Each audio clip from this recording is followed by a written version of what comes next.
Morning students, જ્ઞાનમંત્રી વિદ્યાપીઠ તરફથી ધારા અંધારિયા તમારું ઓનલાઈન એજ્યુકેશનમાં સ્વાગત કરે છે।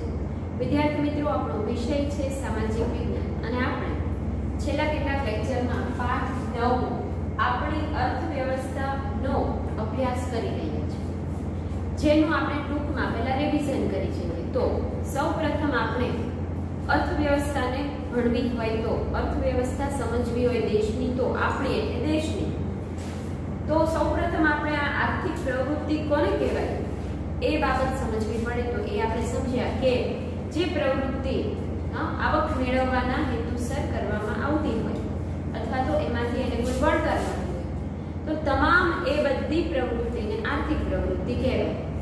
ત્યાર પછી બિન આર્થિક પ્રવૃત્તિ એટલે વ્યક્તિ પોતે કોઈ પણ પ્રવૃત્તિ કરે છે પરંતુ એને કોઈ એની બદલામાં પૈસા મળતા નથી અથવા લેતું નથી તો એ બિન આર્થિક પ્રવૃત્તિ કહેવામાં આવે છે। તેનો ખ્યાલ મેળવો। અર્થવ્યવસ્થા ભણવી હોય તો આવકના વિવિધ માપદંડો જોવા પડે। રાષ્ટ્રીય આવક, માથાદીઠ આવક, રાષ્ટ્રીય આવક એટલે રાષ્ટ્રની કુલ આવક, માથાદીઠ એટલે વ્યક્તિની આવક। એ બધી બાબતો તમારે 10મા ધોરણમાં વિગતવાર પાછી ભણવાની આવશે। અત્યારે માત્ર ટૂંકમાં એ ખ્યાલ મેળવવાનો તમારે રહે। ત્યાર પછી વિદ્યાર્થી મિત્રો આપણે ચિત્ર જોયું હતું જેમાં આપણે રૂપિયાની સફરને જોઈ કે રૂપિયો છે, પૈસા છે, ક્યાંથી આવ્યા અને ક્યાંથી એ પાછા જાય છે, ક્યાં જાય છે। ત્યાર પછી વિદ્યાર્થી મિત્રો આપણે વિવિધ આર્થિક પ્રવૃત્તિઓ અને તમારા ઘરમાં પણ જે લોકો આર્થિક પ્રવૃત્તિ કરે છે, કામ કરે છે, નોકરી કે બિઝનેસ કરે છે એને લખવાનું તમને કહ્યું હતું અને આ પ્રશ્નો બધા જે તમે લખ્યા હતા ઉપરના જે તમને આપ્યા હતા એ પ્રશ્નોના આધારે તમને ખબર પડી હશે કે લોકો બધા અલગ અલગ આર્થિક પ્રવૃત્તિ કરે છે કે આવક મેળવવા માટે અલગ અલગ કામ કરતા હોય છે અને તેને મુખ્યત્વે તેના વિભાગ ક્ષેત્રના અનુસાર 3 વિભાગમાં વહેંચવામાં આવે છે। તેનો આપણે અભ્યાસ કર્યો, જેમાં આપણે પ્રાથમિક ક્ષેત્ર, જેમાં આપણે કયા કયા ક્ષેત્ર આવે તેની વાત કરી, જેમાં વન ક્ષેત્ર, પશુપાલન ક્ષેત્ર, કૃષિ કે ખેતીનું ક્ષેત્ર, મત્સ્ય ઉદ્યોગ ક્ષેત્ર, વન ક્ષેત્ર, ખાણ ક્ષેત્ર વગેરેનો સમાવેશ થાય છે। વગેરેમાં જે પ્રવૃત્તિ કરવામાં આવે છે બધી પ્રાથમિક કક્ષાની કહેવાય, પ્રાથમિક ક્ષેત્રની કહેવાય। ત્યાર પછી જોયું હતું એનો બીજો વિભાગ મેન્યુફેક્ચરિંગ કે દ્વિતીય ક્ષેત્ર કે ઔદ્યોગિક ક્ષેત્ર, જેમાં બધા જ ઉદ્યોગ ધંધા આવી જાય। ત્રીજું ક્ષેત્ર જોયું હતું કે સેવાનું ક્ષેત્ર છે, એમાં કઈ કઈ સેવા આવે તો શિક્ષણ, મનોરંજન, પ્રવાસ, આરોગ્ય, પછી જે તે ટ્રાન્સપોર્ટ પરિવહનના સાધનો જે છે પરિવહન, આ બધી જ બાબતો, પછી બેંક હોય કે પોસ્ટ હોય કે વીમા કંપની હોય કે અત્યારે એટીએમ મશીન જે ચાલે છે એ હોય, ઇન્ટરનેટનો ઉપયોગ, કમ્પ્યુટરાઇઝ્ડ બધું થવા માંડ્યું, સોફ્ટવેર કંપનીઓ જે ચાલે છે, આ બધા જે કામો થાય છે ને બધા સેવાના ક્ષેત્રમાં આવે છે। અને ત્યાર પછી વિદ્યાર્થી મિત્રો આપણે કેટલીક આર્થિક પ્રવૃત્તિઓના ઉદાહરણ જોયા હતા, નોંધ્યા હતા અને એ આર્થિક પ્રવૃત્તિઓનું કારણ કે આવું થાય તો શું થાય, અસર શું થશે એ બાબત આપણે અભ્યાસ કર્યો અને આ બાબત શું દર્શાવે છે એવા કેટલાક ઉદાહરણો જોયા। ત્યાર પછી વિદ્યાર્થી મિત્રો આપણે જોયું કે ભાવમાં વધારો કેવી રીતે મૂળ વસ્તુમાં થતો હોય છે કે એનું ઉત્પાદનમાં ભાવ વધારો થાય, એટલે કે આપણે વાત કરી હતી કે પહેલાના સમયમાં 15 રૂપિયા કિલો એ જે ખેતી કરનાર જે ખેડૂત હોય છે ઘઉં વેચે છે, પછી ભાવ વધી જાય તો પાછા બિસ્કિટના ભાવમાં પણ વધારો થાય એ બાબત આપણે સમજ્યા। ચાના 1 કપની કિંમત કેવી રીતે વધે એની વાત કરી, ઘર ખર્ચમાં ફેરફાર કરવા પડે, આપણું બજેટ જે હોય આખો મહિનાનો જે અંદાજપત્ર હોય એમાં ફેરફાર કરવા પડે કારણ કે વસ્તુઓના ભાવમાં વધારા થતા હોય છે તેની આપણે વાત કરી। ત્યાર પછી વિદ્યાર્થી મિત્રો આપણે માલિકીના આધારે આ જે આર્થિક પ્રવૃત્તિઓ છે તેને મુખ્યત્વે 4 વિભાગમાં વહેંચી, જેમાં પહેલો વિભાગનો અભ્યાસ કર્યો, એમાં જોયું હતું કે સરકારની કે જાહેર ક્ષેત્રના જે ઉદ્યોગો કે આર્થિક પ્રવૃત્તિઓ છે તેમાં સરકારનું જ સંપૂર્ણ વ્યવસ્થા, સંચાલન, રોકાણ અને નફો કે ખોટ હોય છે, જેમ કે ભારતીય railway, post office, SBI bank વગેરે તમે ઘણા બધા એવા ઉદાહરણો જોઈ શકો કે જે સરકાર હસ્તક હોય છે। ત્યાર પછી બીજું જે ક્ષેત્ર છે ખાનગી ક્ષેત્ર, એટલે કે પ્રાઇવેટ, પોતાની રીતે વ્યક્તિ પોતે કંઈક અલગ બિઝનેસ ચાલુ કરતો હોય, કામ કરતો હોય, આર્થિક પ્રવૃત્તિ કરતો હોય અથવા સાથે મળીને કરતો હોય। તો એવા ઘણા બધા ઉદ્યોગ ધંધા તમે ખાનગીમાં તો છે, તમે આજુબાજુમાં જેટલી પણ કંપનીઓ તમે જોવો છો મોટાભાગની પ્રાઇવેટ જ છે. હા, જેમ કે ઉષા ફેન્સ તો એ પ્રાઇવેટ કંપની છે. ટાઇટનની વોચ હોય તો વોચ જે તમારી કંપનીની જે પણ કંપનીની છે બધી પ્રાઇવેટ ગણે. બાટાના શૂઝ ને ચપ્પલ મળે છે, પ્રાઇવેટ કંપની છે. રિલાયન્સ કંપની, ટાટા કંપની, એટલે ઘણી બધી કંપનીઓ એમાં આવી જાય જે ખાનગી ધોરણે ચાલે છે. એટલે ખાનગી માલિકીના આધારે બીજો વિભાગ. ત્રીજો વિભાગ આપણે જોયો તો સંયુક્ત. સંયુક્ત એટલે ભેગું. કોણ ભેગું થાય છે? સરકાર અને ખાનગી ક્ષેત્રના જે તે વ્યક્તિ કે સંસ્થા લોકો ભેગા થાય છે. કારણ કે સરકારને બધા જ ઉદ્યોગોમાં સંચાલન કરવું મુશ્કેલ પડે છે, કારણ કે ઘણી બધી એમાં ખામી રહી જાય છે. સરકારી જે કર્મચારી હોય છે કામચોરી કરે છે, બિનકાર્યક્ષમતા હોય છે લોકોની, અને એવા બધા કારણોસર સરકારના કેટલાક જે પહેલાના સમયમાં એના હસ્તકના જે ઉદ્યોગ ધંધા હતા એમાં ખોટ જવા લાગી, અને એટલે સરકારે એવું નક્કી કર્યું કે હવે સરકારે ખાનગી ક્ષેત્રને એ વ્યવસ્થાપન સંચાલન સોંપી દેવું જોઈએ. એટલે સરકાર અને ખાનગી ક્ષેત્ર ભેગું મળે છે તેને સંયુક્ત ક્ષેત્ર કહેવાય. જેમ કે ગ્રાન્ટેડ શાળાઓ, સરકારની ગ્રાન્ટ મળતી હોય, 60% સરકારનું બધું હોય, 40% મેનેજમેન્ટ વ્યવસ્થાપન બધું પ્રાઇવેટ જે તે ટ્રસ્ટીનું હોય છે. એવી રીતે આપણે વાત કરી હતી કે બંસી જે બસની સેવા આપણે અત્યારે હાલમાં ભાવનગરમાં ચાલુ થઈ છે, એમાં પણ તમે જોઈ શકો કે ખાનગીકરણ સરકાર છે એ આની સાથે ખાનગી બંસી જે કંપનીની બસ જે ચાલે છે તેની સાથે જોડાઈ ગઈ. GSPC Gujarat state petroleum corporation વગેરે તમે જુઓ તો એ સંયુક્ત ક્ષેત્રના એ ઉદ્યોગો છે. ત્યાર પછી વિદ્યાર્થી મિત્રો ચોથો વિભાગ જે ભણ્યા હતા જેમાં આપણે સહકારી ક્ષેત્ર જોયું. સહકારી ક્ષેત્ર એટલે ખાનગી ક્ષેત્ર જ છે, પરંતુ એક નહીં પરંતુ 4-5 જણા 10 જણા સંઘ કે એનું ગ્રુપ બનાવીને જેને પાર્ટનરશિપ કહેવાય એમાં એ બિઝનેસ કરે છે, એમાં જે આર્થિક પ્રવૃત્તિ કરે છે તેને સહકારી ક્ષેત્રના ઉદ્યોગો કહેવામાં આવે છે. પાર્ટનરશિપમાં થતા બધા જ ઉદ્યોગો જેમ કે દૂધની ડેરી ચાલતી હોય, સહકારી બેંકો ચાલે છે, ઇફકો કંપની છે, બધી પાર્ટનરશિપમાં ચાલતી કંપનીઓ છે. ત્યાર પછી વિદ્યાર્થી મિત્રો છેલ્લો આપણો પોઈન્ટ છે, આપણે કાલે અભ્યાસ કર્યો લાસ્ટ લેક્ચરમાં કાલે, મતલબ કે સંગઠિત ક્ષેત્ર અને અસંગઠિત ક્ષેત્ર.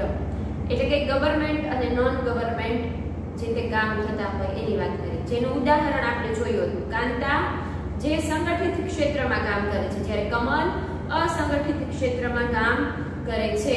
એટલે એના કામમાં, એના કામના કલાકોમાં, એને મળતા લાભોમાં ઘણા બધા પરિવર્તનો, તફાવતો જોવા મળ્યા હતા. તેનો આપણે અભ્યાસ કર્યો અને એનું અંતર, એના તફાવત તમને હોમવર્કમાં પણ એ સમજીને તમને લખવા આવ્યા હતા. વિદ્યાર્થી મિત્રો સરકારે છે ને આ અસંગઠિત ક્ષેત્ર એટલે ખાનગી જે ક્ષેત્ર ચાલે છે ને એની માટે પણ ઘણા બધા કાયદાઓ બનાવ્યા છે, પરંતુ જે અસંગઠિત ક્ષેત્રના એટલે કે ખાનગી જે લોકો આ ઉદ્યોગ ધંધા ચલાવે છે તેના માલિકો છે ને એ કાયદાઓનો ખાસ પાલન કરતો નથી, વ્યવહારમાં ઉપયોગમાં મૂકતો નથી. બાકી કાયદાઓ તો લગભગ બધા જ વ્યક્તિઓ માટે સરખા દરેક જગ્યાએ એવા સરકારના પ્રયત્ન હોય છે.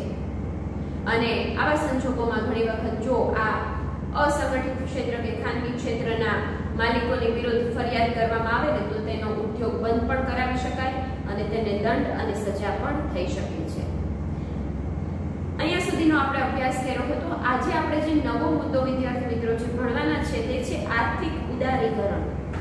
ઉદારકોપ એટલે શું એના ઉપરથી આપણે આ બાબત સમજવાની છે. તો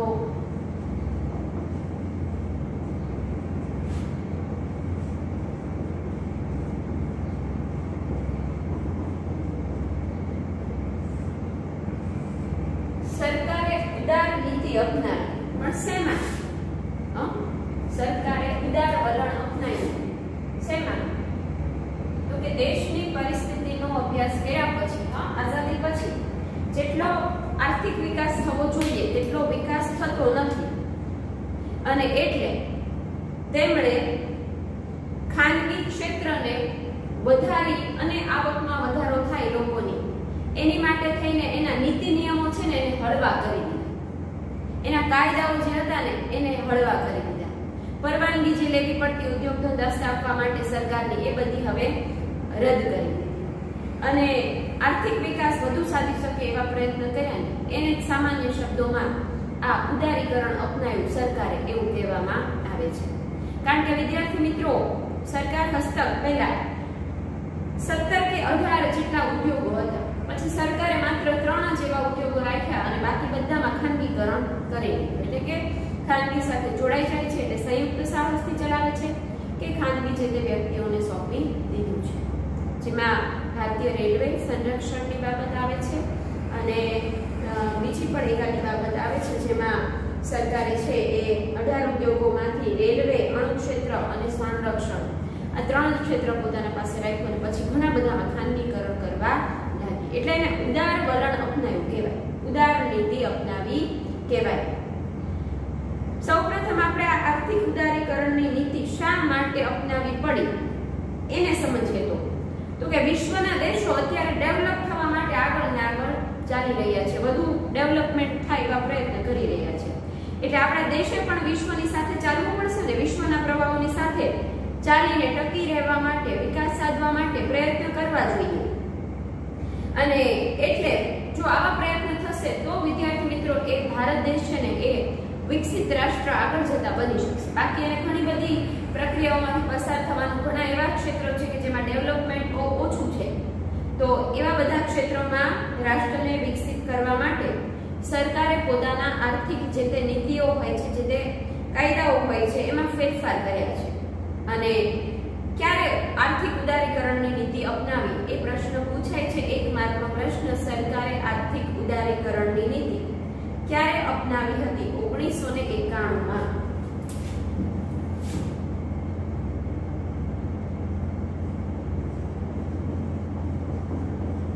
સરકારે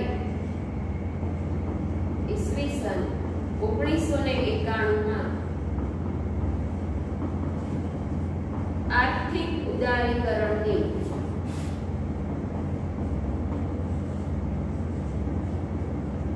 નીતિ અપનાવી। 1 માર્કનો પ્રશ્ન પછી ખાલી જગ્યામાં પૂછાય, 1-2 વાક્યમાં પૂછાય, MCQમાં પૂછાય, જોડકા જોડમાં પૂછાય, તો બધામાં મહત્વનું ગણવાનું કઈ સાલ? 1991। હવે આપણે ટૂંકમાં એ આર્થિક ઉદારીકરણની નીતિ શું છે આપણે એ નોંધી લઈએ। તો આર્થિક ઉદારીકરણની નીતિ એટલે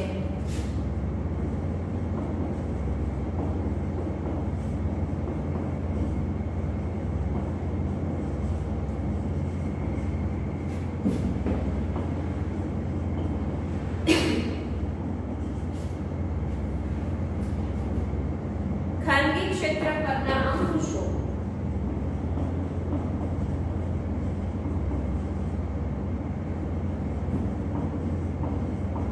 અને નિયંત્રણોને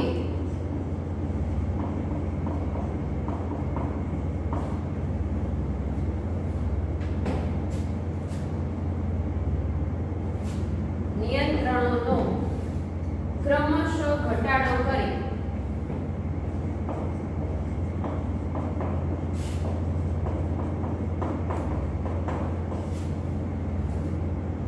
દેશના આર્થિક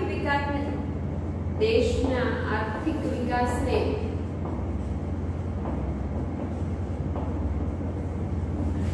પ્રોત્સાહિત કરે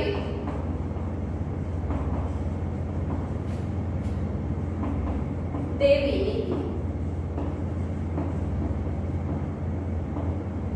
હવે વિદ્યાર્થી મિત્રો આપણે આ બાબત સમજવાની છે। તમને આ બધા શબ્દો નવા છે, આ તમારા થોડા અઘરા પડે એવા બાબતો છે, એટલે ફરી વખત સમજીએ કે સરકારને આઝાદી પછી ઘણા બધા ક્ષેત્રોમાં વિકાસ સાધવાનો હતો। સરકાર હસ્તક 18 ઉદ્યોગો, 18 જેટલા એકમો હતા, પરંતુ એમાં એ પોતે આગળ વધારે નફો ન મેળવી શક્યા કે એના લીધે દેશનો વિકાસ છે એ ઓછો થાય છે। એટલે સરકારે માત્ર 3 જ એવા ક્ષેત્રો પોતાની પાસે રાખ્યા અને બાકી બધામાં ખાનગીકરણ કર્યું। એટલે ખાનગી ક્ષેત્રોને એમાં જોડી દીધા અને અમુક એકમો ખાનગી એકમોને આપી દે છે। અને આ ખાનગી ક્ષેત્રના ઉદ્યોગો, પ્રાઇવેટ જે તે લોકો છે, સંસ્થા છે, એ પોતાની રીતે બિઝનેસ કરી શકે, ઉદ્યોગ ધંધા સ્થાપી શકે, એની માટેના જે અંકુશ હતા એ દૂર કર્યા, નિયંત્રણો છે એમાં ઘટાડો કર્યો, એટલે નીતિ નિયમો હળવા કર્યા। પહેલાના સમયમાં ઉદ્યોગ ધંધા સ્થાપવા હોય તો અમુક ઉદ્યોગો મોટા પાયે હોય તો કેન્દ્ર સરકારની રાજ્ય સરકારની મંજૂરી લેવી પડતી અને એ મંજૂરી પ્રક્રિયામાં ઘણો બધો સમય લાગી જતો અને અમુક ઉદ્યોગો જો પ્રદૂષણ ફેલાવે તેવા હોય તો એ સ્થાપવા માટે ઝડપથી મંજૂરી પણ મળતી નહીં. એટલે આ બધી પ્રક્રિયા છે ને સરકારે એ બધી હળવી કરી દીધી, એ બધી નીતિ નિયમો ઓછા કરી દીધા અને જેથી કરીને બધા ઉદ્યોગ ધંધા સ્થાપી શકે અને ઉદ્યોગ ધંધા સ્થાપવાથી લોકોને શું મળશે? કામ મળશે, રોજગારી મળશે અને કામ મળશે એટલે માથાદીઠ આવક, લોકોની વ્યક્તિની આવકમાં વધારો થાય, વ્યક્તિ ડેવલપ થાય, સારું જીવન ધોરણ અપનાવી શકે અને અંતે પછી કોનો વિકાસ થાય? એના આધારે દેશનો વિકાસ થાય. સારું જીવન ધોરણ જીવે એટલે પછી શિક્ષણ સારું મેળવે, આરોગ્ય સારું મેળવતો હોય અને એટલે પછી આગળ આવી શકે તો દેશનો વિકાસ પણ ત્યારે કરી શકે. એટલે સરકારે ખાસ આ ઉદાર વલણ અપનાવ્યું છે જેને આર્થિક ઉદારીકરણની નીતિ કહેવામાં આવે છે. આર્થિક વિકાસ પોતાનો થાય અને અંતે પછી દેશનો વિકાસ વધે. ક્યારે આ નીતિ અપનાવી? 1991 માં. બરાબર. અને આ ઉદ્યોગ ધંધા અનુસાર ઉદ્યોગ ધંધા વેપાર પરના નિયંત્રણો દૂર થયા. કરવેરા ટેક્સ જે પેલા નક્કી કરવામાં આવ્યો હતો એ ટેક્સમાં પણ સરકારે ઘટાડો કરી દીધો.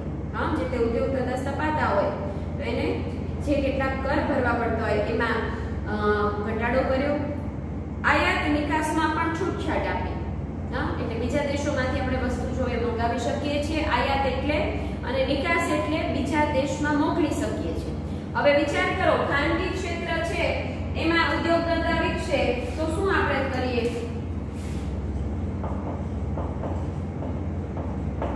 ખાનગી ક્ષેત્રમાં ઉત્પાદન વધે તો આપણા ભારતની વસ્તીને થઈ રહે એના કરતાં પણ વધારે થાય છે તો આપણે શું કરી શકીએ? નિકાસ થાય. તો નિકાસમાં વધારો થાય એટલે આપણને એમાંથી શું મળે? પૈસા મળે, વધારે આવક ઊભી થાય એટલે નિકાસ કરી શકીએ. નિકાસ કરવું એટલે બીજા દેશમાં મોકલવું, વેચવું. હવે આ બધા શબ્દો તમારા માટે નવા છે અર્થશાસ્ત્રના કે આયાત શું છે, નિકાસ શું છે, ઉત્પાદન શું છે.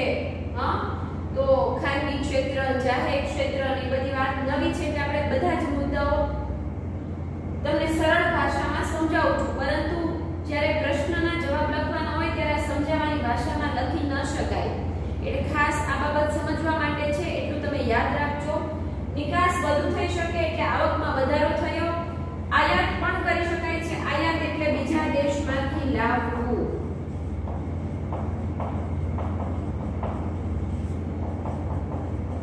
હવે આયાત નિકાસ છે વધુ સારી રીતે સરળતાથી થઈ શકવા માંડ્યું. છૂટછાટ સરકારે આપી અને તેના લીધે આ ઉદ્યોગ ધંધા છે એમાં ઉત્પાદન વધારી શકાયું. ઉત્પાદન વધ્યું એટલે આવકમાં વધારો થયો. ઉત્પાદનની પ્રક્રિયા સરળ બની ગઈ અને જે તે લાભ આપણા લોકોને થવા લાગ્યા. મંજૂરીની પ્રક્રિયા પહેલા મેં તમને કીધું એમ રાજ્ય સરકાર અને કેન્દ્ર સરકાર છે તેમની પાસે લેવી પડતી, પરંતુ હવે એ ભારત છે એ વિશ્વના અન્ય દેશો સાથે પણ વેપાર કરી શકવા માટે એના માટેના નીતિ નિયમો હળવા થયા. ઉદ્યોગોની બાબતમાં ભારત આગળ આવ્યું અને તેના લીધે આપણા ભારતના લોકોને ધંધા રોજગાર વધ્યા અને આવક વધી છે અને આવક વધી એટલે દેશની આવકમાં વધારો થયો છે. તો વિદ્યાર્થી મિત્રો, સરકારની આર્થિક ઉદારીકરણની નીતિ સરકારે શા માટે અમલમાં મૂકી? કારણ કે ઉદ્યોગ ધંધા વધુ સ્થપાય, ઉદ્યોગ ધંધાને પ્રોત્સાહન આપવા માટે, લોકોને રોજગારી મળે, ધંધા રોજગાર વધારે સ્થપાય એટલે અને તેનાથી વ્યક્તિની આવકમાં વધારો થાય છે અને માથાદીઠ આવક કહેવાય અને એના લીધે આગળ જતા રાષ્ટ્રના વિકાસને પણ પ્રોત્સાહન મળે. આ આર્થિક ઉદારીકરણની નીતિ છે એના લાભ અને ગેરલાભ પણ હોય. આપણને આ ઉદારીકરણની નીતિ અપનાવી તો સરકારે એને કેવા લાભ થયા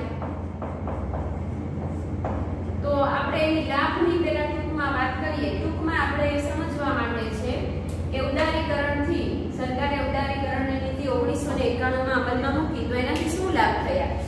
તો ખાનગી ક્ષેત્રને વિકાસની તકો મળી. લખશું પહેલા આમાં આપણે સમજૂતી આપી એમાં આપી જ છે બાબત, પણ તેમ છતાં લાભમાં આપણે લખશું ખાનગી ક્ષેત્રને વિકાસની વધુ તકો મળી. નફો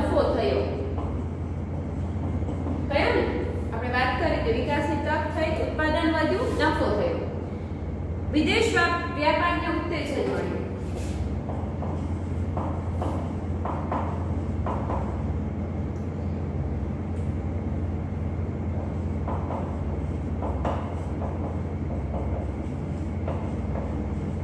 આપણે વાત કરીને વિદેશ વ્યાપાર એટલે શું? આયાત અને નિકાસ જે કરીએ છીએ આપણે, બીજા દેશમાં મોકલીએ છીએ, વિદેશમાં વેચીએ છીએ, એટલે ઉદ્યોગ જ આપણે બિઝનેસ જ કરીએ છીએ એવું કહેવાય, વ્યાપાર જ કરીએ છીએ એવું કહેવાય. અને આયાત કરવી પડે, બીજા દેશમાંથી મંગાવવી પણ પડે અમુક વસ્તુઓ, તો એ પણ સરળ બની ગઈ અને તેના લીધે આ વ્યાપાર છે એ વધુ વિકસ્યો, વિદેશ વ્યાપાર વધુ થયો.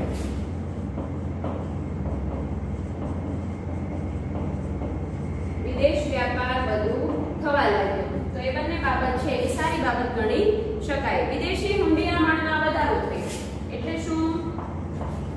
આપણે જે વાત કરી અગાઉ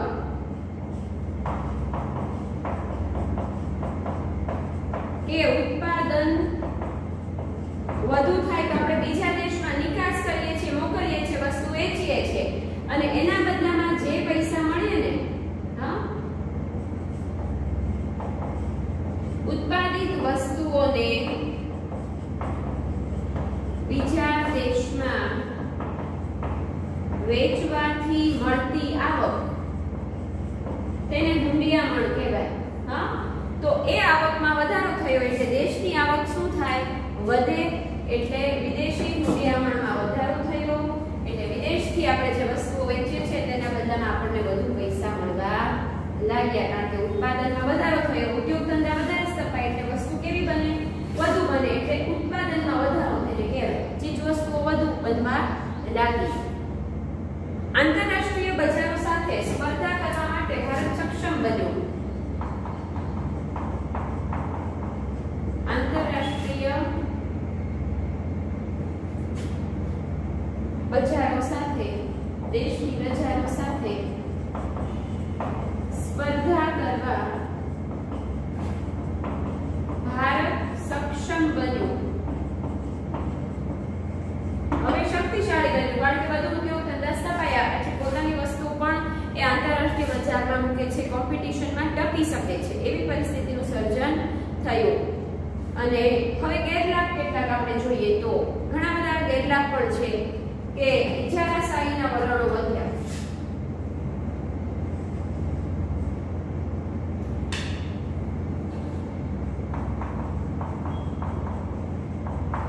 એટલે છે ને વધારે માલિક બને છે. કે કામદારોની, મજૂરોની પરિસ્થિતિમાં ખાસ બદલાવ નથી આવ્યો, પણ ઉદ્યોગ ધંધાના જે માલિકો છે ને એને વધારે ફાયદો થયો. એટલે એવું કહી શકાય કે ઇજારાશાહીના વલણો વધ્યા.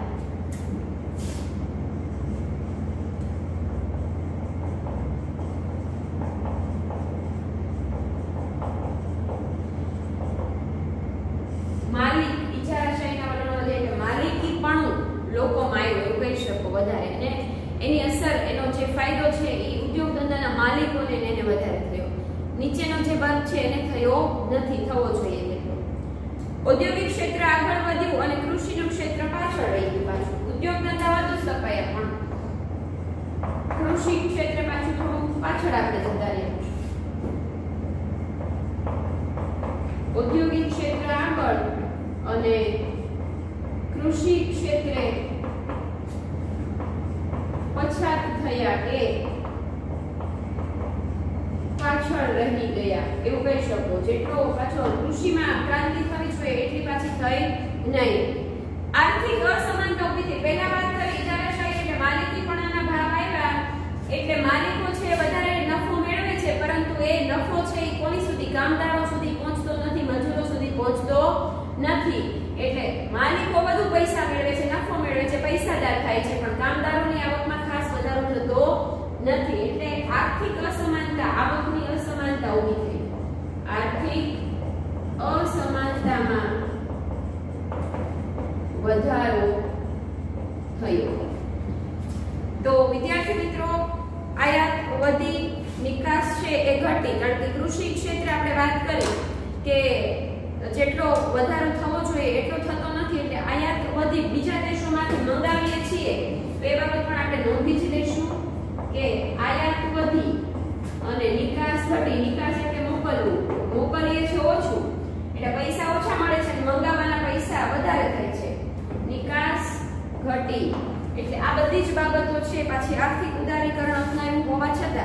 જેટલા લાભો થવા જોઈએ એટલા લાભો નથી અને ગેરલાભ પણ કેટલા થયા જોવા મળે છે. તો વિદ્યાર્થી મિત્રો, તમને આર્થિક ઉદારીકરણની નીતિ કોને કહેવાય એ બાબત પૂછાય તો સમજાવતા આવડવી જોઈએ. ક્યારે અમલમાં મૂકી, એનાથી શું લાભ થયા, એનાથી કેવા ગેરલાભો પણ થાય છે અથવા થયા છે એવી બાબત પૂછાય તો લખતા આવડવું જોઈએ. હવે પછીનો આપણો મુદ્દો છે નેક્સ્ટ જે ભણવાનો છે જે છે ખાનગીકરણ.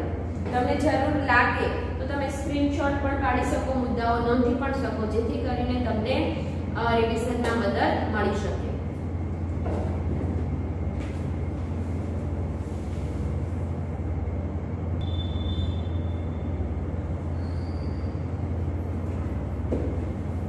તો વિદ્યાર્થી મિત્રો, આપણે ઉદારીકરણ સમજ્યા. હવે આપણે બીજો મુદ્દો જે સમજવાના છે જે છે ખાનગીકરણ.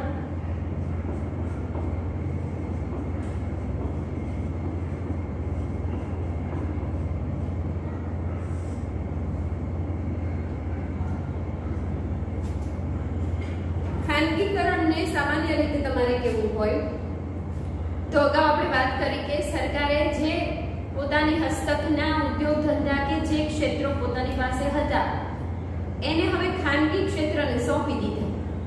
કારણ કે અગાઉ વાત કરી એમ સરકારને બધી જગ્યાએ પહોંચી નહોતા શકતા, ખોટ જવા લાગી હતી, વ્યવસ્થિત સંચાલન નહોતું થતું અને એટલે એ ખાનગી માલિકોને સોંપવાની જે પ્રક્રિયા કરવામાં સરકારે આવી, જે સરકારે કરી એને જ ખાનગીકરણ કહેવામાં આવે છે. એટલે કે જે જાહેર ક્ષેત્રના સરકાર હસ્તકના ઉદ્યોગો હતા એ હવે ખાનગી ક્ષેત્રને વેચી દેવામાં આવ્યા, સોંપી દેવામાં આવ્યા. તો એને ખાનગીકરણ કહેવામાં આવે છે. પહેલા આપણે ખાનગીકરણનો અર્થ લખી લઈએ.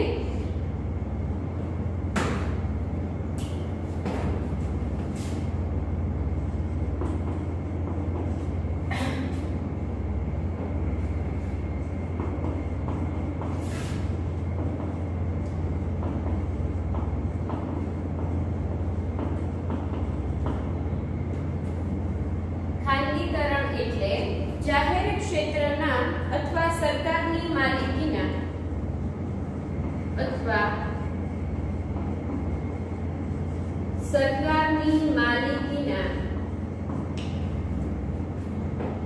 સાહસો કે ઉદ્યોગો કે ક્ષેત્રો કહી શકો. ખાનગી માલિકોને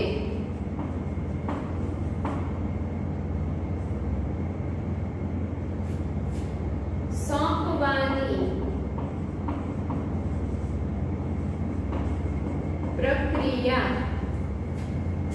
બરાબર. ખાનગીકરણ કોને કહેવામાં આવે તો જે જાહેર ક્ષેત્રના સરકારના હસ્તકના જે સાહસો કે ઉદ્યોગો કે ક્ષેત્રો હતા એને હવે ખાનગી માલિકોને એ સોંપી દીધા, આપી દીધા, જેને ખાનગીકરણ કહેવામાં આવે છે. આઝાદી પછી કેન્દ્ર સરકારે આ જાહેર સાહસો જે હતા એ કેટલાક શરૂ કર્યા હતા, પણ વાત કરીએ મુજબ કે 1947 પછી જેટલો સરકારને નફો થવો જોઈએ તેટલો નફો થઈ શક્યો નહીં અને આ ખોટ જવા લાગી અને વ્યવસ્થિત સંચાલન ન થઈ શક્યું અને તે માટે જ સરકારે એવું નક્કી કર્યું કે આ ક્ષેત્રોને, આ સાહસોને હવે ખાનગી માલિકોને સોંપી દેવા જોઈએ. ખોટ જવા લાગી, નફો ઘટતો જવા લાગ્યો, કેટલાક એકમો છે એ ચાલતા હોય પણ બીમાર પડી ગયા એવું કહી શકો, સારી રીતે ચાલી શકતા હોય નહીં, ઉત્પાદન ખાસ સારું થતું હોય નહીં, પછી ગુણવત્તા પણ ઘટવા લાગે. આ પરિસ્થિતિના કારણે સરકારે આ પગલું ભર્યું હતું. સરકારના આર્થિક બાબતો, આર્થિક પાસા ઉપર અસર થવા લાગી અને એટલે સરકારે આ જે નુકસાન થવા લાગ્યું, ખોટ જવા લાગી એના કારણે આવું પગલું લીધું હતું. બીજી બાજુ વિશ્વમાં ગુણવત્તાની પ્રોડક્ટ જે ઉત્પન્ન થતી હોય ને એની પ્રોડક્ટની ગુણવત્તા જળવાય ને એની બોલબાલા હતી, એટલે એમાં કોમ્પિટિશન હતી, સ્પર્ધા હતી કે કોણ સારી કંપનીનું કે સારી પ્રોડક્ટ જે તે છે એ બનાવે છે. તો એમાં આપણું ભારતનો જે આ જાહેર ક્ષેત્રના ઉદ્યોગો જે ચાલતા હતા ને પ્રોડક્ટ ટકી શકે એમ નહોતી, કારણ કે સારી રીતે એ ઉત્પાદિત થતી નહોતી, ગુણવત્તા જળવાતી નહોતી, ઉત્પાદન સારું વધારે પ્રમાણમાં થતું નહોતું અને આ બધા પરિબળોના કારણે ખાનગી સાહસો છે એ સારી રીતે ચાલતા જોઈને એને નફો થતો હતો એટલે સરકારે આ ખાનગી ક્ષેત્રને પ્રોત્સાહન આપ્યું, ખાનગી ક્ષેત્રને એ ઉદ્યોગો સાહસો સોંપી દીધા અને જાહેર સાહસોમાંથી હવે એ ખસવાનું પસંદ કરે છે અને ખાનગીકરણ અપનાવી લે છે. તો વિદ્યાર્થી મિત્રો, ખાનગીકરણ થવા પાછળ પણ ઘણા લાભ અને ગેરલાભ હોય છે. ખાનગી ક્ષેત્રને પ્રોત્સાહન મળ્યું, ઉત્તેજન મળ્યું, ખાનગી ક્ષેત્રનો વિસ્તાર વધ્યો, ઉત્પાદન સરળ બન્યું, ઘણા બધા છે. પણ એના લાભ અને ગેરલાભ હોય છે. તો આપણે એના લાભ અને ગેરલાભ ટૂંકમાં 2-3 મુદ્દા નોંધી લઈશું કે ખાનગીકરણ થવાથી પણ કેટલાક લાભો થાય છે અને કેટલાક ગેરલાભો પણ થાય છે.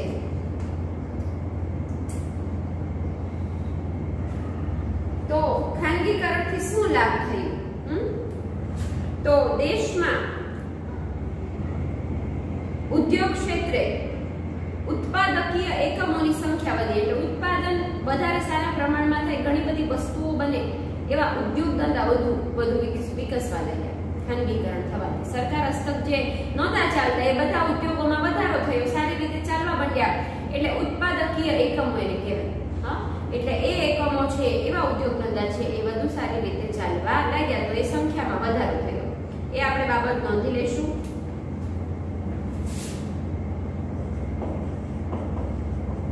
દેશમાં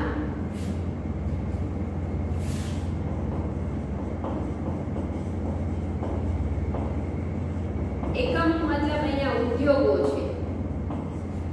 એકમો એટલે ઉદ્યોગો ની સંખ્યામાં વધારો થયો.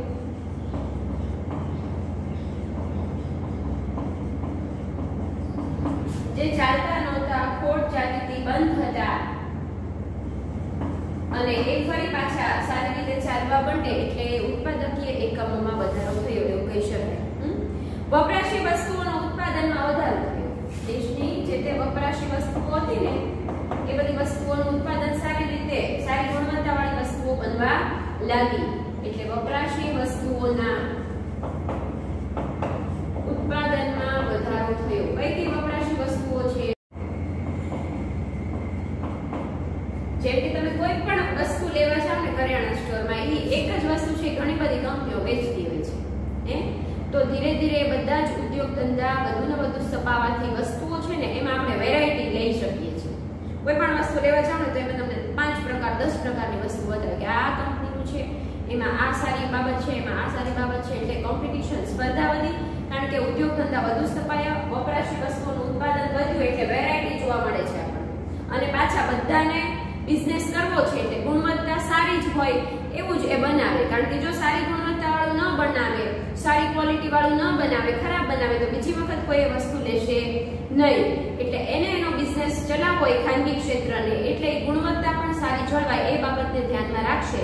એટલે આપણને જે ગ્રાહકો છે ને, એને પણ આમાંથી ફાયદો થયો. સારી વસ્તુઓ, વપરાશી વસ્તુઓ મળવા લાગી. એમાં ઘણી બધી વેરાયટી જોવા મળે છે. એમાં આપણે પોતાની મનગમતી વસ્તુઓ ખરીદવાનો આપણને વિકલ્પ મળે છે. જાહેર ક્ષેત્રના એકમોનું ખાનગીકરણ થવાથી જાહેર ક્ષેત્રના એકમોની કાર્યક્ષમતામાં સુધારો થયો. હવે જે બીજા ક્ષેત્રો સરકાર હસ્તક જેણે રાખે છે ને, એમાં તેણે સુધારો કરી શકે, કારણ કે બધી જગ્યાએ પહોંચી નહોતા શકતા. આપણે વાત કરી કે સરકાર હસ્તકના ઉદ્યોગ ધંધા બરાબર એ વ્યવસ્થા જળવાઈ નહીં, એ સંચાલન થયું નહીં, સરકારને ખોટ જવા લાગી. એટલે જે જાહેર ક્ષેત્રના ઉદ્યોગો કે સાહસો જે છે,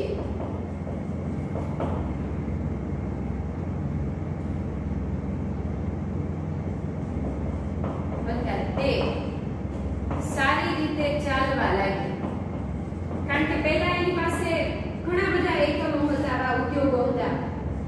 પછી એ બધા ખાનગી ક્ષેત્રને માલિકોને સોંપી દીધા, ખાનગી માલિકોને. એટલે હવે સરકાર પાસે જે તે સાહસો છે, ઉદ્યોગો છે, એ ઓછા રહ્યા. એટલે એનું સંચાલન એ સારી રીતે કરી શકે, દેખરેખ રાખી શકે અને નફો વધુ થાય એવા પ્રયત્ન કરી શકે. એટલે એ બાબત સારી ગણી શકો. ગેરલાભો પણ કેટલાક થયા છે. તો કેવા ગેરલાભો થયા છે, બાબત નોંધી લેશું હવે.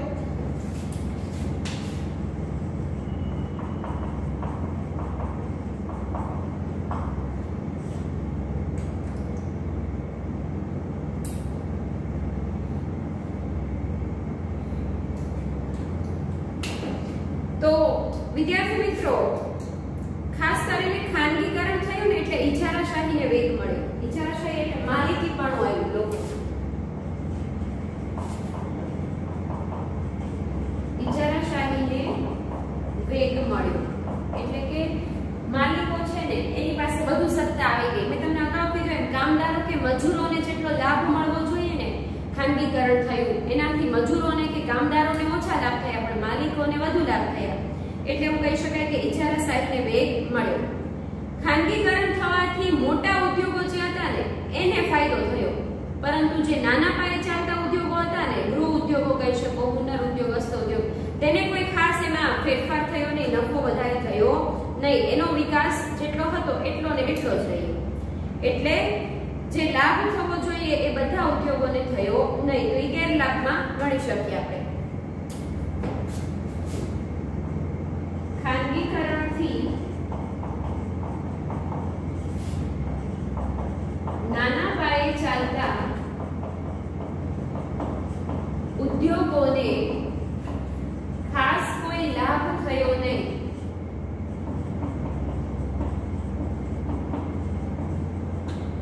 એટલે મોટા ઉદ્યોગોને ફાયદો થયો, નાના ઉદ્યોગોને કોઈ ફેર પડ્યો નહીં. ખાનગીકરણના કારણે ભાવો છે એ હવે અંકુશમાં રહ્યા નહીં. ભાવો વધવા લાગ્યા. મન ફાવે એવા જે તે વેપારીઓ છે, ખાનગી માલિકો છે એ ભાવમાં વધારા કરવા લાગ્યા. એટલે ભાવ વધારાની સમસ્યા ઊભી થઈ એવું કહી શકો. માલિકો છે એ પોતાની રીતે ભાવમાં વસ્તુ જે ઉત્પાદન કરે છે એના ભાવમાં વધારો કરવા લાગ્યા. એટલે ભાવ વધારાની સમસ્યા ઊભી થઈ એવું કહી શકો. તો વિદ્યાર્થી મિત્રો આ ખાનગીકરણ કહેવામાં આવે છે જે સરકાર પોતાના હસ્તકના જે સાહસો કે ઉદ્યોગો કે ક્ષેત્રો હતા તેમને ખાનગી માલિકોને સોંપી દે છે. કારણ કે સરકારને એ ઉદ્યોગ ધંધા સાહસો ચલાવવામાં ખોટ જતી હતી, બરાબર સારી રીતે ચાલી શકતા નહોતા. કારણ કે લોકો છે ઘણી વખત આપણે વાત કરીએ મુજબ બિનકાર્યક્ષમ હોય છે, કામચોર હોય છે, સારી રીતે પોતાનું કામ કરતા નથી હોતા અને સરકાર એની દેખરેખ બરાબર રાખી શકતું નહીં. અને એટલે સરકારે એવું નક્કી કર્યું કે કેટલાક ક્ષેત્રોને એ ખાનગી માલિકોને સોંપી દેવા જોઈએ કે જેથી એ વસ્તુનું ઉત્પાદન વધી શકે, ઉદ્યોગો સારી રીતે ચાલી શકે.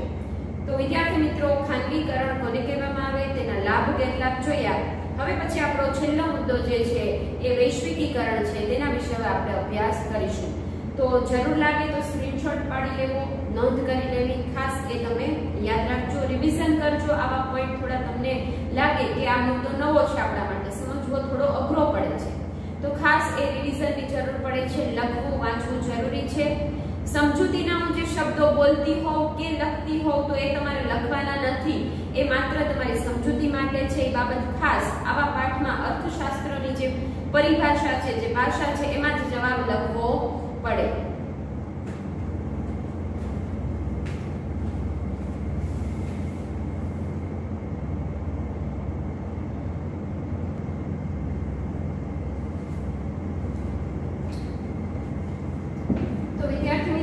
ઉદારીકરણ અને ખાનગીકરણ પછી આપણો નેક્સ્ટ જે મુદ્દો છે, છેલ્લો મુદ્દો, તે છે વૈશ્વિકીકરણ. તો એની વિશે હવે આપણે અભ્યાસ કરવાના છીએ.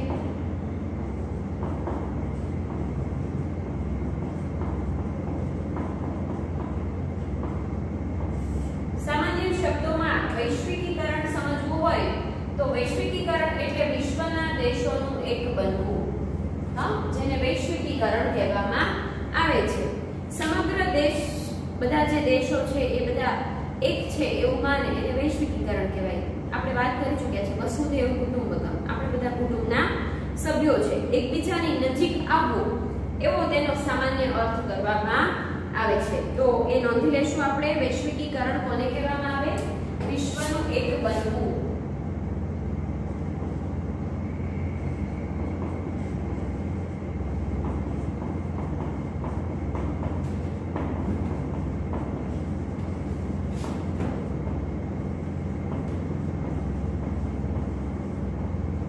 એક બનવું અથવા એકબીજાની નજીક આવવું.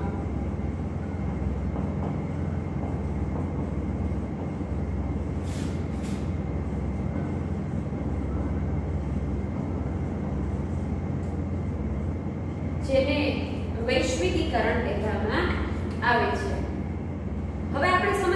વિશ્વનું એક બનવું એટલે શું? વૈશ્વિકીકરણથી વિશ્વનો કોઈ પણ દેશ વિશ્વના અન્ય દેશ સાથે સરળતાથી વેપાર ધંધા કરી શકે તેને જ વૈશ્વિકીકરણ કહેવામાં આવે છે. જેમ કે ભારતમાં બીજા દેશની વસ્તુઓ ઘણી બધી વેચાય છે, જેમ કે કારની કોઈ પણ કંપની તમે લઈ લો, હુન્ડાઈ કંપની, તો એ આપણા દેશની નથી, તેમ છતાં આપણા દેશ સાથે વેપાર કરે છે અને એના લીધે એ વેપાર જે ચાલે છે ને એમાં આપણા ઘણા બધા ભારતીયોને એમાં રોજીરોટી પણ મળે છે, નફો મળે છે, ફાયદો થાય છે અને બજાર મળ્યું છે આપણા ભારતમાં એને, એટલે ભારતના લોકોને એનાથી ફાયદો પણ થયો. બરાબર? તો વિશ્વના એવા ઘણા બધા પ્રોડક્ટ તમે જોઈ લો કે જે આપણા દેશમાં વેચાતી હોય અને આપણી પ્રોડક્ટ છે જે બીજા દેશોમાં, જેમ કે પાર્લે-જી બિસ્કિટ છે, ઘણી બધી જગ્યાએ બીજા દેશોમાં વેચાતા હોય છે. તો એ બાબત આપણે સમજી શકીએ કે એકબીજા સાથે સરળતાથી વેપાર ધંધા વિકસાવવા અને એકબીજાની નજીક આવવું, એને અહીંયા અર્થશાસ્ત્રની પરિભાષામાં, એની ભાષામાં વૈશ્વિકીકરણ કહેવામાં આવે છે. હા, તો એકબીજાની નજીક આવવું કે વિશ્વનું એક બનવું એટલે અહીંયા કઈ બાબત લેવાની છે? વેપાર ધંધા સારી રીતે કરવા એકબીજા સાથે, એને વૈશ્વિકીકરણ ગણવામાં આવે. તેનાથી વિશ્વના દેશોને બજાર મળે. જેમ કે એક દેશ, કોઈ પણ દેશ, આપણે પાર્લે-જી જે બિસ્કિટ બનાવીએ છીએ એમાં ભારતમાં વેચતા હોઈએ, પણ એ પછી આખા દુનિયાના દેશોમાં એનું ઉત્પાદન થયેલું વેચાણ વધે તો એને શું મળ્યું કહેવાય? બજાર મળ્યું કહેવાય. એનાથી શું મળે? પૈસા વધુ મળે, આવક વધુ મળે, નફો વધારે થાય. તો વૈશ્વિકીકરણથી વિશ્વના દેશોને બજાર મળ્યા અને ઉત્પાદનોમાં એકીકરણ થયું, ઉત્પાદનો જોડાય છે બધા. એકબીજા દેશો સાથે પરસ્પર સારા સંબંધો વિકસવા લાગ્યા વૈશ્વિકીકરણથી, અને એને જ આ તીવ્ર જોડાણ જે આપણું વિશ્વના દેશોનું થયું, એકીકરણ થયું એટલે જોડાણ થયું. એ જે જોડાણ થાય છે ને એને જ વૈશ્વિકીકરણ કહેવામાં આવે છે. અને વૈશ્વિકીકરણને મદદ કરનાર જો કોઈ પ્રક્રિયા હોય તો તે છે માહિતી તકનીકીમાં આવેલી અભૂતપૂર્વ ક્રાંતિ, ઇન્ફોર્મેશન ટેકનોલોજી. આગળ આવ્યા આપણે માહિતી તકનીકી એટલે શું? ઇન્ફોર્મેશન ટેકનોલોજીમાં આપણે ભારત દેશ આજે આગળ આવ્યો છે અને તેના લીધે વિશ્વ છે ને એક બન્યું છે. કારણ કે જે પ્રોડક્ટ બીજા દેશમાં વેચાય છે એ આપણને ખબર કેવી રીતે પડે? હા, એટલે એ પ્રોડક્ટ વિશે લોકોને માહિતગાર કરવા, એ બજાર ઊભું કરવું, બજારમાં લોકોને એ પ્રોડક્ટ ખરીદવા માટે પ્રોત્સાહિત કરવા, આ બધી બાબતો અલગ કરે તો એ ઇન્ફોર્મેશન ટેકનોલોજીના કારણે એ સરળ બન્યું છે. એડવર્ટાઇઝમેન્ટ આવે છે ને, તમે કોઈ પણ ટીવી સિરિયલ જોતા હો, કોઈ પણ જગ્યાએ થિયેટરમાં પિક્ચર જોવા જાઓ, વચ્ચે શરૂઆતમાં એ એડવર્ટાઇઝ કરે છે. પછી અત્યારે તો ઇન્ટરનેટનો યુગ ગણી શકો તો ઇન્ટરનેટના માધ્યમથી ઘણી બધી રીતે તમને એડવર્ટાઇઝ કરતા હોય છે. તો વિદ્યાર્થી મિત્રો, ઇન્ફોર્મેશન ટેકનોલોજીના કારણે આ વૈશ્વિકીકરણ છે તેનો વ્યાપ વધ્યો છે એવું કહી શકો. અને ખાસ વિશ્વના દેશો વચ્ચે સારા વેપારી સંબંધો વિકસે તે માટે વેપારની કેટલીક નીતિ નિયમો ઘડ્યા છે. એવી એક સંસ્થા ઊભી કરવામાં આવી છે જેનું નામ છે WTO, વર્લ્ડ ટ્રેડ ઓર્ગેનાઇઝેશન, અથવા જેને ગુજરાતીમાં વિશ્વ વ્યાપાર સંગઠન કહેવામાં આવે છે. કે જેથી કરીને કોઈ વ્યાપારી જે તે પ્રક્રિયા છે એકબીજા સાથે વેપાર ધંધા વિકસાવવાની, એમાં કોઈ તકલીફ થાય, એમાં કોઈ પ્રશ્નો સર્જાય તો એ પ્રશ્નોને સારી રીતે ઉકેલી શકાય અને જે એના નીતિ નિયમો હોય એ ધ્યાનમાં રાખીને વેપાર એકબીજા દેશો સાથે થાય. તો તેની માટેની સંસ્થા છે એને આપણે ઓળખીએ, એનું નામ લખી લઈશું, વિશ્વ વ્યાપાર સંસ્થા કે સંગઠન, WTO.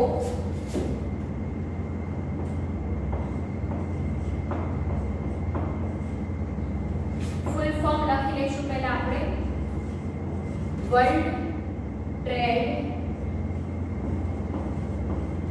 ઓર્ગેનાઇઝેશન, જેને ગુજરાતીમાં કહેવામાં આવે છે વિશ્વ વ્યાપાર સંગઠન, જેની કામગીરી 1995 થી શરૂ થઈ છે. વિશ્વ વ્યાપાર સંગઠનની સ્થાપના 1995 માં થઈ અને ત્યાર પછી વિશ્વના દેશો વચ્ચે સારા સંબંધો, વેપારી સંબંધો વિકસે તેવા પ્રયાસ આ સંસ્થા કરે છે મધ્યસ્થી બનીને, બરાબર, તો વિશ્વના દેશો સારી રીતે વેપાર ધંધા વિકસાવી શકે તેવી નીતિ ઘડવાનું કામ આ WTO વર્લ્ડ ટ્રેડ ઓર્ગેનાઇઝેશન કે વિશ્વ વ્યાપાર સંગઠન કરે છે. હવે વિદ્યાર્થી મિત્રો, આ વૈશ્વિકીકરણની વાત કરી. આ સંસ્થા સ્થપાઈ, આ વિશ્વ વ્યાપાર સંગઠન છે એ વિશ્વના દેશો વચ્ચે સારા વેપારી સંબંધો વિકસી શકે, બધાને બજાર મળે, બધા દેશો છે એ એમાંથી આવક મેળવે એવા પ્રયત્ન કરે છે, મદદ કરે છે. હવે આપણે તેની અસરો જોવાની છે કે વૈશ્વિકીકરણની કેવી કેવી અસરો જોવા મળે છે.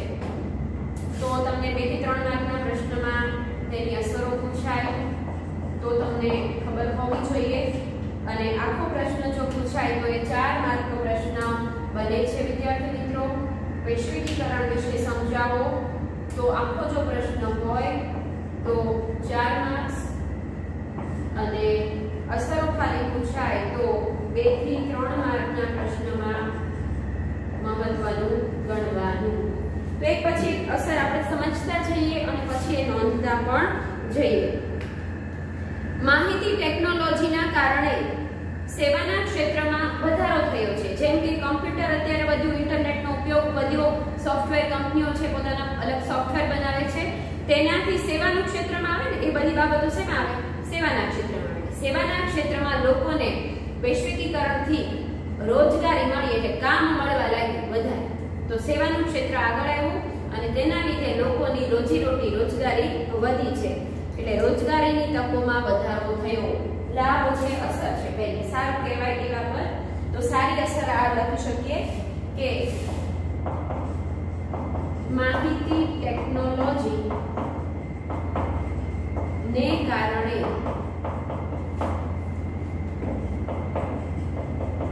રોજગારીની તકોમાં વધારો થયો.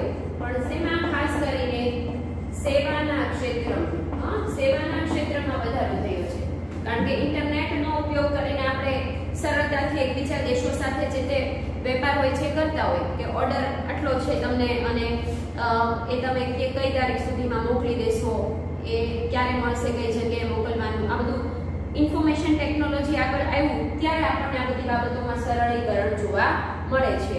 એટલે ઇન્ફોર્મેશન ટેકનોલોજીના કારણે, માહિતી ટેકનોલોજીના કારણે સેવાના ક્ષેત્રમાં લોકોને કામ વધુ મળવા લાગ્યા, એટલે રોજગારીની તકોમાં વધારો થયો એવું કહી શકાય.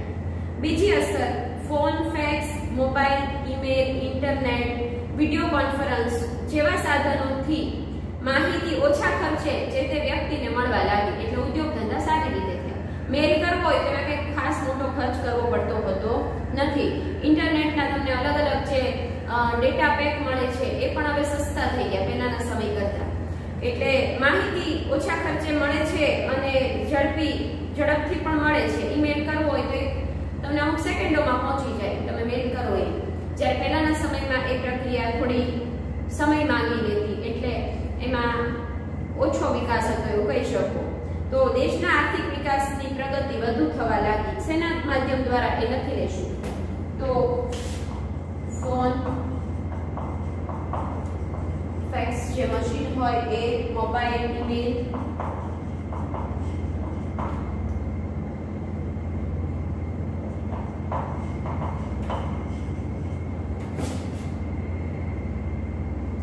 ઇન્ટરનેટ,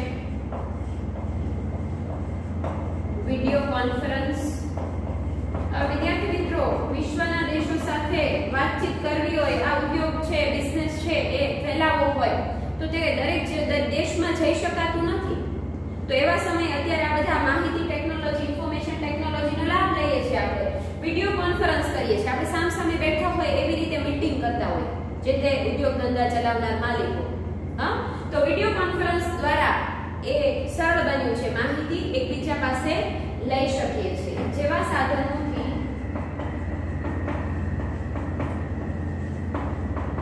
માહિતી સરળતાથી, ઝડપથી અને ઓછા ખર્ચે મળી શકી અને તેથી આર્થિક વિકાસ વધ્યો, બરાબર, રોજીરોટીમાં વધારો થયો, રોજગારીમાં વધારો થયો, આર્થિક વિકાસ વધુ થયો. બહુરાષ્ટ્રીય કંપનીઓ એટલે એક કરતા વધારે દેશમાં જે કંપની છે એ પોતાની વસ્તુ છે, પોતાની જે પ્રોડક્ટ છે એ વેચતી હોય એને બહુરાષ્ટ્રીય કંપની કહેવાય. આ બધી બાબતો તમારા માટે નવી છે એટલે વિદ્યાર્થી મિત્રો સમજાવું છું, એ તમારે સમજ માટે છે. બહુરાષ્ટ્રીય કંપની એટલે શું? તો બહુરાષ્ટ્રીય કંપની એટલે એક કરતા વધારે દેશોમાં વેપાર કરતી કંપની. બરાબર, જે વાત કરીએ મુજબ કે હુન્ડાઈ છે એ બીજા દેશની કંપની છે પરંતુ આપણા ભારતમાં વેપાર કરે છે, પછી બીજા બધા પાકિસ્તાનમાં કરતી હોય કે દુબઈમાં કરતી હોય કે જે તે બધા જ દેશોમાં, આખા વિશ્વના દેશોમાં વેપાર કરતી હોય તો એ બહુરાષ્ટ્રીય કંપની કહેવામાં આવે છે. તો સામાન્ય સમજ માટે છે, તમારા લખાય નહીં, પણ બહુરાષ્ટ્રીય કંપની એટલે જે એક કરતા વધુ દેશોમાં પોતાની પ્રોડક્ટ વેચતી હોય, બજાર ધરાવતી હોય, વ્યાપાર કરતી હોય તેવી કંપની. હા, એવી કંપનીઓ યજમાન દેશોની કંપનીઓ સાથે સંયુક્ત સાહસ કરવા લાગી. યજમાન દેશો એટલે હુન્ડાઈ કંપની ભારતમાં વેપાર કરતી હોય તો યજમાન કહેવાય, એટલે એની સાથે સંયુક્ત સાહસ કરે છે, ભેગા મળીને એ કામગીરી કરવા લાગી, જેનાથી ફાયદો યજમાન દેશને થયો, એટલે ભારતને ફાયદો થયો. જેમ કેવી રીતે ફાયદો થયો અગાઉ સમજાયું કે હુન્ડાઈ કંપનીની પ્રોડક્ટ અહીંયા કાર બનતી હોય, વેચાતી હોય, અહીંયા કેટલા બધા શોરૂમ ચાલુ કર્યા હોય તો એ શોરૂમમાં કેટલા બધા આપણા લોકોને એ પૈસા મળે છે, રોજગારી મળે છે. હા, અને આપણા દેશની રાષ્ટ્રીય આવકમાં પણ વધારો થાય કારણ કે આપણે એને બજાર આપ્યું છે, એટલે દેશનો પણ આર્થિક વિકાસ થાય, લોકોને રોજગારી પણ મળે અને આર્થિક રીતે દેશ છે એ આગળ આવે. એટલે કોને ફાયદો થાય? બહુરાષ્ટ્રીય કંપનીઓ જે તે દેશમાં વેપાર કરે તો જે દેશને વેપાર કરવા માટે પરમિશન આપ્યો એ દેશને, જેમ કે આપણે ભારતને ફાયદો થયો, એટલે ભારત છે યજમાન દેશને શું થયું? ફાયદો થયો. જેમ કે વિદેશી ફોર્ડ મોટર્સ કંપની કારના યંત્રોનું ઉત્પાદન કરે છે, તે કેવળ ભારત માટે જ કારોનું નિર્માણ કરે છે એવું નથી. જેમ મેં ફોર્ડ કંપનીની અહીંયા વાત કરી છે, જેમ હુન્ડાઈની વાત કરી, એ ભારત માટે જ બનાવે છે એવું નથી, એ બહુરાષ્ટ્રીય કંપની છે, ઘણા બધા દેશો માટે એ બનાવે છે. હા, અને અન્ય દેશો માટે પણ આ કારનું ઉત્પાદન કરે છે અને જેનો લાભ એ યજમાન દેશોને આપે. યજમાન દેશો એટલે જેમાં એને બજાર આપે એ દેશો. જેમ કે ફોર્ડ કંપની ભારતમાં એ વેચાવા માટે મૂકવા દે તો ભારતમાં જેટલા પણ લોકો છે એને લાભ થાય, આખા દેશને લાભ થાય, દેશની આવકમાં વધારો થાય. તો યજમાન દેશોને એનાથી લાભ મળે. ભારતની મોટી કંપનીઓ વિશ્વ સ્તરના બજારોમાં પોતાનું સ્થાન જમાવી શકે છે. કઈ કઈ કંપનીઓ વિશ્વના દેશોમાં બજાર કે એનું સ્થાન જમાવી શકે છે, કોમ્પિટિશન સ્પર્ધામાં આગળ આવી છે? તો એવી આપણી ભારતની ટાટા મોટર્સ છે, ઇન્ફોસિસ છે, એશિયન પેન્ટ્સ છે, પાર્લેજી બિસ્કિટની કંપની છે, એ પોતાનું વેચાણ વધારી શકી છે. તો ભારતની પહેલા લખી દઈશું આપણે બહુરાષ્ટ્રીય કંપનીઓ યજમાન દેશો સાથે સંયુક્ત સાહસ કરી વેપાર કરવા લાગી, જેનો લાભ યજમાન દેશોને થયો.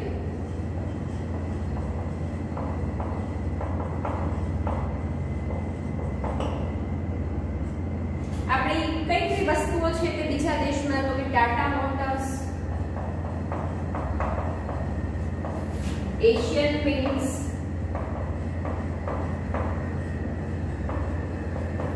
પાર્લેજી વગેરે વસ્તુઓ વિશ્વ બજાર ધરાવે છે.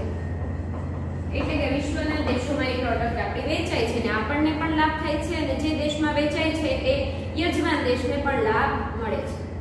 હવે કેટલીક બાબતો જોઈએ તો એમાં કેટલીક એવી અસરો પણ ગણાવી શકાય કે જેના લીધે આપણને આ વૈશ્વિકીકરણથી કેટલું નુકસાન પણ થાય છે.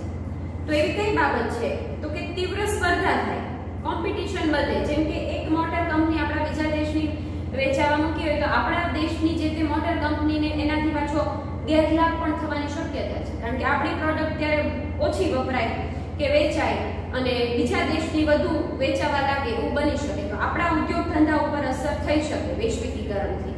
તો વિદ્યાર્થી મિત્રો, તીવ્ર સ્પર્ધાથી માલની ગુણવત્તા જળવાય છે એટલે ગ્રાહકોને આમ જોવો તો લાભ થાય. ગ્રાહકો પાસે ચોઈસ વધી, ગ્રાહકોને કોઈ પણ મોટર ખરીદવી હોય તો એની પાસે 10 ઓપ્શન હોય અને ગુણવત્તા દરેક સારી જ બનાવવાની કોશિશ કરશે, કારણ કે એને એની વસ્તુ વેચવી છે, એને નફો મેળવવો છે, એને પોતાનું બજાર છે એ જમાવવું છે. એટલે ગ્રાહકોને લાભ મળ્યો. જેમ કે ભારતમાં ચીનના રમકડા કેટલા એવા મુકાય છે, made in China, mobile phone વેચાય છે, ઇલેક્ટ્રોનિક્સ ઘણી બધી આઈટમો વેચાય છે. તો આપણા રમકડાના જે બજારો હતા, આપણું જે ઉદ્યોગ ધંધા, આપણા રમકડા જે બનાવતા ઉદ્યોગોના માલિકો હતા તેને પાછો નુકસાન થયું, કારણ કે ભારતમાં 70 થી 80% દુકાનોમાં આ ભારતીય રમકડાઓનું સ્થાન છે ને એ ચીનના રમકડાએ લઈ લીધું.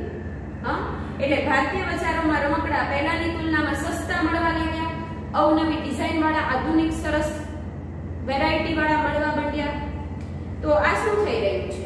તો વિદ્યાર્થી મિત્રો, આ જે છે એ વિશ્વ વેપારના કારણે આપણા ચીની રમકડા ભારતના બજારોમાં આવ્યા, આપણે એ વેચવા માટે પરવાનગી આપી, પરંતુ એની અસર, એની સ્પર્ધામાં ભારત ટકી શક્યું નહીં, કારણ કે એ ઓછી કિંમતમાં એવી સરસ વેરાયટીમાં એ ઉત્પાદન કરી શકતા નથી. અને ચીની રમકડાને કારણે ભારતીય રમકડાના આ વેપારીઓ છે, જે ઉદ્યોગપતિઓ છે, આ ઉદ્યોગ ચલાવનાર છે, તેને નુકસાન થવા લાગ્યું. આવું તો ઘણી બધી પ્રોડક્ટમાં છે વિદ્યાર્થી મિત્રો. આ એક જ નહીં, ચીનની ઘણી એવી પ્રોડક્ટ છે જે આપણે વાપરીએ છીએ, જેના લીધે ભારતના ઉદ્યોગ ધંધા ઉપર ખરાબ માઠી અસર થઈ છે. તો આ વૈશ્વિકીકરણની ખરાબ અસર કે ગેરલાભ પણ ગણી શકો. આમ ઘણી વખત વિદ્યાર્થી મિત્રો, વૈશ્વિકીકરણથી ખાસ કરીને જે નાના પાયે ચાલતા ઉદ્યોગો છે ને એને પણ નુકસાન થવાની થઈ શકે છે એવું તમે કહી શકો. તો આ બધી બાબતો આપણે વૈશ્વિકીકરણની અસરો જોઈ, સારી અને નરસી, ખરાબ અને સારી અસરો. તો વિદ્યાર્થી મિત્રો, અહીં આપણો પાઠ પૂરો થાય છે.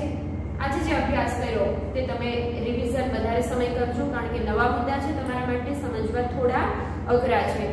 બનતી મારી એવી ટ્રાય હતી કે બધા શબ્દો તમને સમજાવી શકું. તો અગાઉથી એમ સમજૂતી જે તમારી હોય છે એ તમારે લખવાની હોતી નથી. જે પ્રોપર શબ્દ એના માટે વપરાયો છે તે જ લખવાનો આગ્રહ રાખો. તો વિદ્યાર્થી મિત્રો, હવે આપણે આજનું હોમવર્ક નોંધી લઈએ.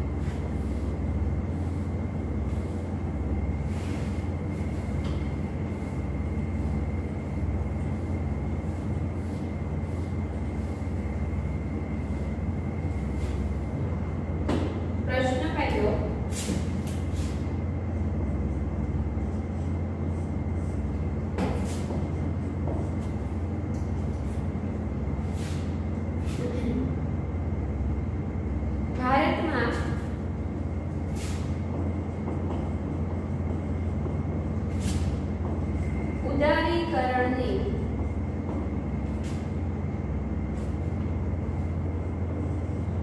નીતિ ક્યારે અમલમાં મૂકવામાં આવી? પહેલો પ્રશ્ન છે, 1 માર્કનો પ્રશ્ન છે. બીજો પ્રશ્ન,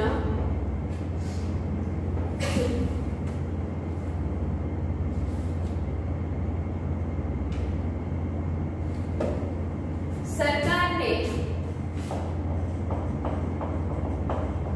શા માટે ખાનગીકરણ તરફ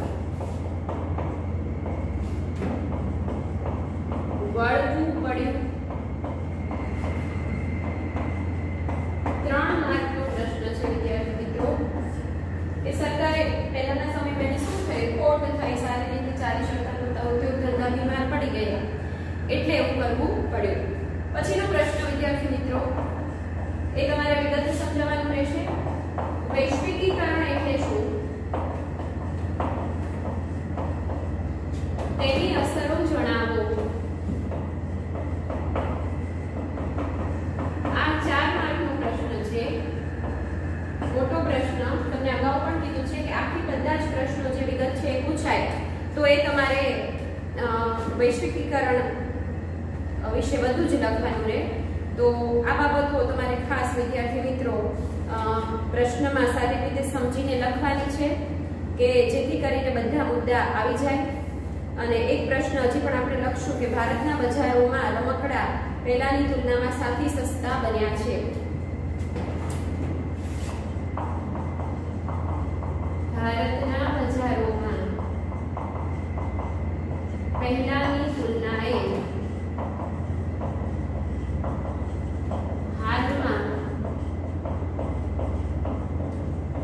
રમકડા શા માટે સસ્તા બન્યા છે? તો આ પ્રશ્ન 2 માર્કનો પ્રશ્ન છે. તો વિદ્યાર્થી મિત્રો ઉતારો નથી કરવાનો, શાંત એવી જગ્યાએ સમજીને રિવિઝન થાય એવી રીતે હોમવર્ક કરવાનું છે. નવા પાઠના અભ્યાસ માટે ઝડપથી મળશું. Good night, take care.